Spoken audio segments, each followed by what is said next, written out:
offensive souvent, il devient un loup pour l'homme. Ça explique tout simplement la méchanceté de l'homme envers son semblable.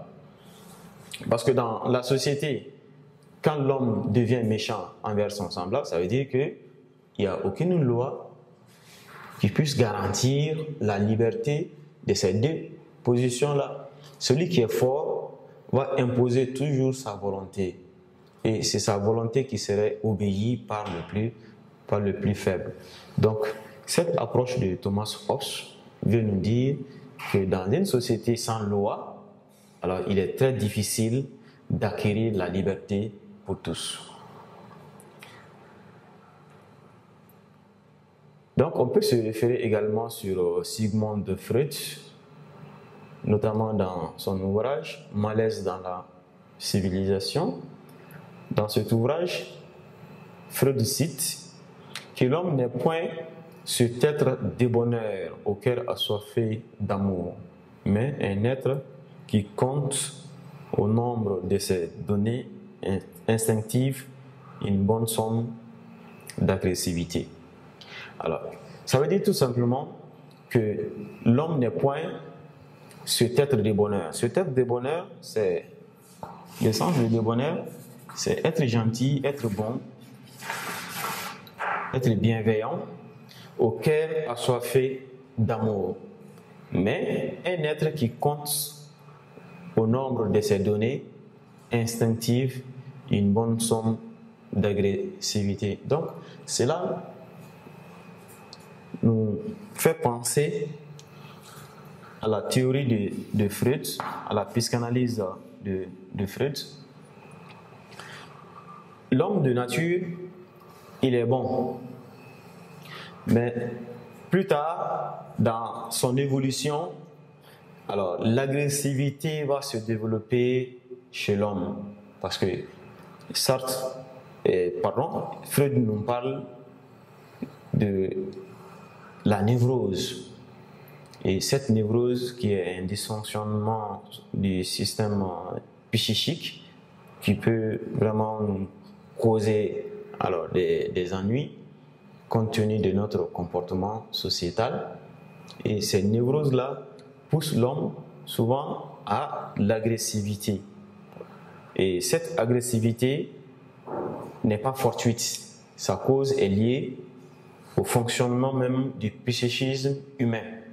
Donc, comme je parlais tout de suite de la névrose, qui est souvent expliquée par un refoulement, qui est souvent expliquée par un dysfonctionnement psychique de l'homme, et c'est à partir de là que l'agressivité naît chez l'homme. Sinon, au début, il est bon, comme on a dit ici, que l'homme n'est point cet être débonneur au cœur assoiffé d'amour, mais un être qui compte au nombre de ses données instinctives une bonne somme d'agressivité. Donc, il faudra se référer dans ce document, dans cette œuvre de Freud, pour mieux comprendre alors ce passage qu'il a évoqué maintenant pour témoigner sa position dans la critique externe de ce texte. Maintenant, en conclusion, nous allons dire que la recherche de la liberté est un problème fondamental de la philosophie, c'est-à-dire depuis l'Antiquité jusqu'à nos jours. Ça a été un véritable problème pour les philosophes qui se sont succédés au fil des siècles. Elle demeure une donnée métaphysique. Alors donc, cette liberté en philosophie est une donnée métaphysique. Parce que jusqu'à preuve du contraire, c'est un thème, c'est un concept qui n'a pas fait d'unanimité. Et la liberté a été définie selon les auteurs. Donc il y a plusieurs assertions de la liberté. À l'instar de Jean-Paul Sartre,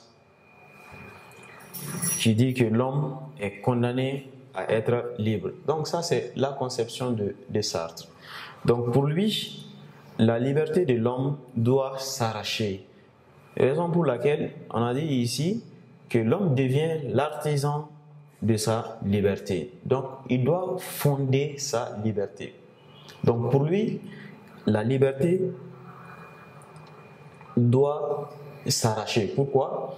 Parce que l'autre, c'est-à-dire le regard d'autrui, peut être un facteur de gêne ou encore un facteur d'angoisse et de peur pour moi. Donc, à partir du moment où je suis en contact avec l'autrui, c'est ma liberté qui est en jeu. Donc, pour conserver cette liberté, pour maintenir cette liberté-là, donc il faudrait être l'artisan de cette liberté en néantisant l'autre, bien sûr, en faisant comme si l'autre n'existe pas. Et donc, cela s'explique dans sa conception de l'existentialisme athée. Donc, l'homme est l'artisan de sa liberté parce que il est en projet. Donc, l'homme doit être en projet. En projet, pourquoi? Parce que il doit assumer sa responsabilité, devenir ce qu'il veut devenir. Donc, voilà en quelques lignes ce qu'il fallait comprendre donc, de cet exercice d'application sur les commentaires de textes philosophiques. Je vous remercie.